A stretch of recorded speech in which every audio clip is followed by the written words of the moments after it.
Ramaraju friend రాకతో తను రామరాజు కొడుకు కాదని గుండె పగిలే నిజాన్ని తెలుసుకొని షాక్ అయిన చందు రామరాజు కొడుకు కాదా? అసలు ఏం జరిగింది అనేది ఈ వీడియోలో తెలుసుకుందాం. నర్మదా ప్రేమ ఇద్దరు కూడా వాళ్ళ భర్తలు మాట్లాడడం లేదని చాలా బాధపడుతూ ఉంటారు. అప్పుడే దీనంతటికీ కారణం ఆ వల్లియ అనుకొని ఇక నర్మద వాళ్ళ దగ్గరికి వచ్చి కూర్చొని వేదవతి వాళ్ళని ఓదారుస్తూ ఉంటుంది. వేదవతి వాళ్ళకి సపోర్ట్ చేస్తూ ఓదార్చడం చూసి ఇద్దరు కూడా చాలా ఆనందపడుతూ ఉంటారు. నిజం చెప్పండి అత్తయ్య, మీకు నిజం తెలిసిపోయింది కదా, దీని అంతటికీ కారణం వల్లి అని మీరు తెలుసుకున్నారు కదా అని నర్మద అయితే అడుగుతూ ఉంటుంది వేదవతిని. అప్పుడే ఇక వేదవతి అయితే తెలుసుకున్నాను నర్మద అని నిజాన్ని బయట పెడుతుంది. మరి తెలుసుకున్న తరువాత మీకు కోపం రాలేదా అత్తయ్య అని అడుగుతూ ఉంటుంది నర్మద. వచ్చింది, ఆ చెంప ఈ చెంప దాన్ని వాయించి బయటికి గెంటేసేయాలన్నంత కోపం వచ్చింది అని అంటూ ఉంటుంది వేదవతి. మరి ఎందుకు ఆగిపోయారత్తయ్య అని అడుగుతూ ఉంటారు ఇద్దరూ కూడా. అప్పుడే వేదవతి, మీ మావయ్య గారి దృష్టిలో వల్లి ఈ ఇంటికి ఒక దేవతలాగా వచ్చిందనుకుంటున్నారు, కానీ ఇంటి నాశనాన్ని కోరుకునడానికి వచ్చిన రాక్షసి అని ఆయన గుర్తించలేకపోతున్నారు. అలాగే ఆయనే స్వయంగా చూసిన సంబంధం. ఇప్పుడు నేనే పెద్దోడు జీవితాన్ని నాశనం చేశానని ఆయన బాధపడతారేమో, మళ్ళీ ఆయన ఆరోగ్య పరిస్థితి ఎలా ఉంటుందని భయమేసి నిజాన్ని బయట పెట్టలేకపోయాను. అలాగే పెద్దోడు అమాయకుడు, తనకి వచ్చిన భార్య తన కుటుంబాన్ని ఇంతగా నాశనం చేసిందని మోసం చేసిందని తెలిస్తే పెద్దోడు కూడా తట్టుకోలేడు. అందుకని నిజాన్ని బయట పెట్టకుండా ఆ వల్లితోనే నిజాలను బయట పెట్టించి దానంతటా అదే క్షమాపణ చెప్పి ఇల్లు వదిలి వెళ్ళిపోయేలా చెయ్యాలని నిర్ణయించుకున్నాను అని అంటూ ఉంటుంది వేదవతి. అప్పుడే ఇక ఆ మాట విని ఇన్ని రోజులు కూడా మేము ఆలోచించింది ఇదే అత్తయ్య అని అంటూ ఉంటుంది నర్మద. ఇక నర్మద మాటలకి నాకు తెలుసు నర్మద, మీరు కూడా ఇంటి పరువు మర్యాదలు కాపాడడానికి మీ మావయ్య గారు ఏమైపోతారా అని ఆలోచించి ఇదంతా చేశారని నాకు తెలుసు అని అంటూ ఉంటుంది. అప్పుడే ఇక నర్మద అయితే మీరన్న మమ్మల్ని అర్థం చేసుకున్నారు, అంతే చాలత్తయ్య అంటూ ఇక నర్మద ప్రేమ ఇద్దరు కూడా వేదవతి ఒడిలో పడుకుంటారు. నాకు నిజం తెలిసాక ఆ వల్లికి నేను చుక్కలు చూపిస్తున్నాను. ఇక ఆ వల్లి ఎన్నో రోజులు ఇంట్లో నిలబడదు, పెట్టబేడ సదురుకొని అది చేసిన మోసాన్ని అందరి ముందు ఒప్పుకొని బయటికి పోవాల్సిందే. ఎప్పుడైతే నా కూతురు జీవితాన్ని నాశనం చేయాలని చూసిందో, నా పిల్లల జీవితాలతో ఆడుకుందో, అలాంటి దాన్ని నేను వదిలిపెట్టను అని కోపంతో రగిలిపోతూ ఉంటుంది వేదవతి అయితే.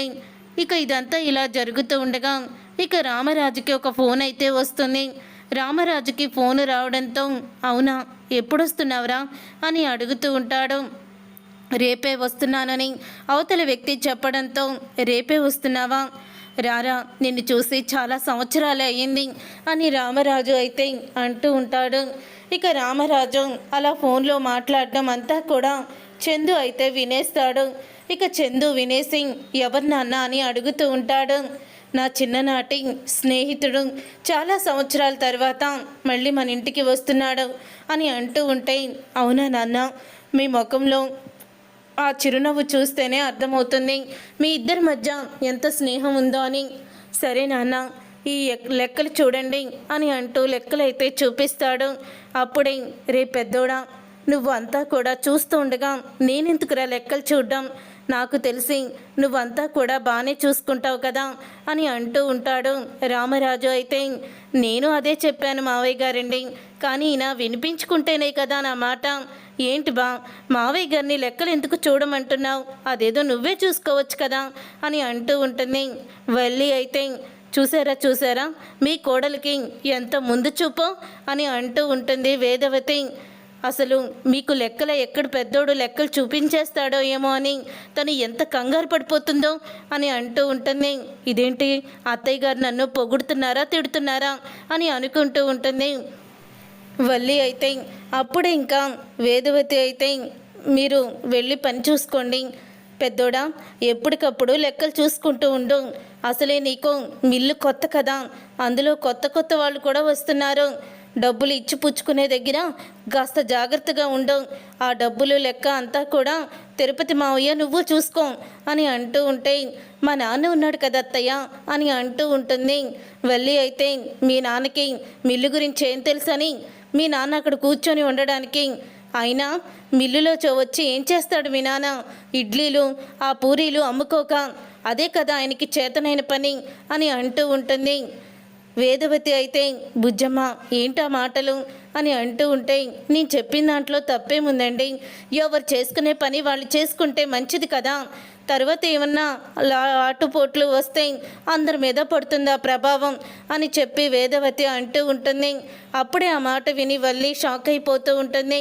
మా నాన్న మిల్లుకి వస్తున్నాడని అత్త ఇలా మాట్లాడుతున్నట్టున్నారు అని అనుకుంటూ ఉంటుంది. ఇక వేదవతి ఇదంతా ఇలా జరుగుతూ ఉండగానే తరువాత రోజు ఇక వాళ్ళ ఫ్రెండ్ అయితే రానే వస్తాడు. ఇంట్లో అయితే ఎవ్వరు కూడా ఉండరు, కేవలం వేదవతి రామరాజు మాత్రమే ఉంటారు. అప్పుడు ఇక వాళ్ళ ఫ్రెండ్ అయితే వస్తాడు. రారా, నీతో నేను చాలా మాట్లాడాలి, ఎన్ని సంవత్సరాలైందో నిన్ను చూసి అని ఇద్దరు కూడా ఒకరినొకరు హత్తుకుంటారు. ఆ తర్వాత ఇక భోజనం కూడా చేసి బయట కూర్చొని కబుర్లు చెప్పుకుంటూ ఉంటారు. ఇలా కూర్చొని ఎన్ని రోజులైందిరా, ఏం చేస్తున్నావు రామరాజు, మిల్లు ఎలా నడుస్తుంది? ఈ మధ్యకాలంలో నువ్వు ఫోన్ చేయలేదు, నేను బిజీగా ఉండి ఫోన్ చేయలేకపోయాను అని అంటూ ఉంటే, ఏం చేస్తున్నానురా, పిల్లలు పెద్దవాళ్ళు అయ్యాక ఇక వాళ్ళ భవిష్యత్తు నా చేతుల్లో ఏముంటుంది? పిల్లల్ని అయితే కనగలం కానీ వాళ్ళ భవిష్యత్తుని కనలేం కదా, వాళ్ళ తలరాతని మనం మార్చలేం కదా. నడిపోడు అలాగే చిన్నోడు ఇద్దరు కూడా ప్రేమించుకొని పెళ్ళిళ్ళు చేసుకున్నారు. ఎటొచ్చి పెద్దోడికి మాత్రమే నేను చూసిన సంబంధం చేసుకున్నాడు. పెద్దోడు ఏ అమ్మాయిని కూడా ప్రేమించలేదు. నేను చెప్పినట్టే ఏ అమ్మాయిని చూస్తే ఆ అమ్మాయినే పెళ్లి చేసుకుంటానని నాకు మాట ఇచ్చి అలాగే మాట నిలబెట్టుకున్నాడు. ఇప్పుడు కూడా పెద్దోడు నేను చెప్పినట్టే చేస్తున్నాడు. నడిపోడు చిన్నోడు ఇద్దరు కూడా నా మాట వినడం లేదు. కానీ పెద్దోడు మాత్రం నా మాట విని నాకు ఆరోగ్యం బాగోలేదని పరిస్థితుల దృష్ట్యా తనే మిల్లును కూడా చూసుకుంటున్నాడు, చేస్తున్న జాబుని కూడా వదిలేసుకున్నాడు అని అంటూ ఉంటాడు రామరాజు. ఇంతలో ఇక ఇంటికైతే వస్తాడు చందు. ఇంటికి వచ్చాక ఇక రామరాజు, వేదవతి, రామరాజు ఫ్రెండ్ ముగ్గురు కూడా మాట్లాడుకుంటూ ఉంటారు. ఎవరతను? ఓ అమ్మ చెప్పింది కదా నాన్న ఫ్రెండ్ అని, వెళ్ళి పరిచయం చేసుకొస్తాను అని వస్తూ ఉంటాడు చందు. అయితే అప్పుడే ఇక రామరాజుతో వాళ్ళ ఫ్రెండ్ అయితే అంటూ ఉంటాడు, మొత్తానికి కడుపున పుట్టిన పిల్లల కన్నా పెంచుకున్న కొడుకే నీ మాట వింటున్నాడనమాట అని అంటూ ఉంటాడు. ఆ మాట విని ఒక్కసారి చందు షాక్ అయిపోతూ అక్కడే ఉండిపోతాడు. అప్పుడే రామరాజు అయితే, రే ఏం మాట్లాడుతున్నావురా అని అంటూ ఉంటే, ఉన్నమాటే కదరా మాట్లాడుతున్నాను, ఆ చందు నీ కన్న కొడుకు కాదు కదా అని అంటూ ఉంటే, రే ఇంట్లో ఎవరూ లేరు కాబట్టి సరిపోయింది, ఇంకెప్పుడు కూడా చందు నా కన్న కొడుకు కాదన్న విషయం నువ్వు ఎప్పుడు కూడా మాట్లాడొద్దు. వాడు ఊహ తెలిసిన దగ్గర నుంచి ఇప్పటి వరకు కూడా ఈ విషయం వాడికి చెప్పలేదు. ఎందుకంటే వాడు నా ప్రాణం రా, వాడు నాకు పుట్టకపోయినా నా బిడ్డల కన్నా ఎక్కువ అని అంటూ ఉంటాడు రామరాజు. అయితే ఆ రోజు వాడు రోడ్డు మీద అనాథగా పడున్నాడు. వాళ్ళ అమ్మా నాన్న యాక్సిడెంట్లో చనిపోయారు. అప్పుడే వేదవతి, మనకి ఇంకా పిల్లలు లేరు కదా, వీడిని తీసుకువెళ్ళి పెంచుకున్నామండి, ఏముంది పాపం అమ్మా నాన్న లేకుండా వాడు ఎలా పెరుగుతాడు అని ఇక తీసుకొని వాడిని పొత్తిల్లో పెట్టుకొని ఇక వేదవతి కూడా తను కన్న తల్లిలాగా పెంచింది. ఇప్పటి వరకు మా ఇద్దరి మధ్య ఎప్పుడూ కూడా ఆ టాపిక్ రాలేదు. నువ్వొచ్చాకే ఇప్పుడు అంటున్నావు ఈ విషయం నీ నోటితో ఇంకెప్పుడు కూడా మాట్లాడడానికి వీల్లేదు అని అంటూ ఉంటే, సరేరా నేను ఇంకెప్పుడు మాట్లాడను, చందు నీ కన్న కొడుకే సరేనా అని అంటూ ఉంటే, రే చందు మా ప్రాణంరా అని అంటూ ఉంటాడు రామరాజు. అయితే వాడిని నేను ఎప్పుడు కూడా వదులుకోలేను అని చెప్తూ ఉంటే ఇక చందు అయితే రామరాజు, వేదవతి తన జీవితాన్ని నిలబెట్టిన వాళ్ళని కన్న తల్లిదండ్రులు కాకపోయినా కన్న బిడ్డ కన్నా ఎక్కువగా చూసుకుంటున్నారని ఇక చందు అయితే వాళ్ళిద్దరినీ చూసి ఎంతో ఆనందపడుతూ ఉంటారు. తర్వాత ఇక ఒంటరిగా కూర్చొని ఉంటాడు చందు. అయితే అప్పుడే రామరాజు వచ్చి, పెద్దోడా ఏంటి అలా ఒంటరిగా కూర్చున్నావు, ఏం జరిగింది అని అంటూ ఉంటే ఏం లేదు నాన్న అని అంటూ ఉంటాడు. రే పెద్దోడా, నువ్వు ఏమీ మనసులో పెట్టుకోకుండా నీకే కష్టం వచ్చినా చెప్పు, ఈ నాన్నున్నాడన్న సంగతి మర్చిపోకు, అర్థమవుతుందా అని అంటూ ఉంటే రామరాజుని పట్టుకొని ఇక చాలా ఎమోషనల్ అవుతాడు. చందు అయితే నీలాంటి తండ్రిని ఇచ్చినందుకు ఆ భగవంతుడికి నేను రుణపడిపోయి ఉన్నాను నాన్న అని అనడంతో ఎంతో ఆనందపడుతూ ఉంటాడు రామరాజు. చూసారుగా ఫ్రెండ్స్, రాబోయే కథలో ఖచ్చితంగా ఇలాగే జరగబోతుంది. మరి ఇలాగే జరగాలని మీరైతే కోరుకుంటున్నారా? అయితే వీడియోని తప్పకుండా లైక్ చేసి ఛానల్ని సబ్స్క్రైబ్ చేసుకొని పక్కనే ఉన్న గంట సింబల్పై ఆల్ అని క్లిక్ చేయండి. అప్పుడే మేము పెట్టే ప్రతి వీడియో మీరు మిస్ కాకుండా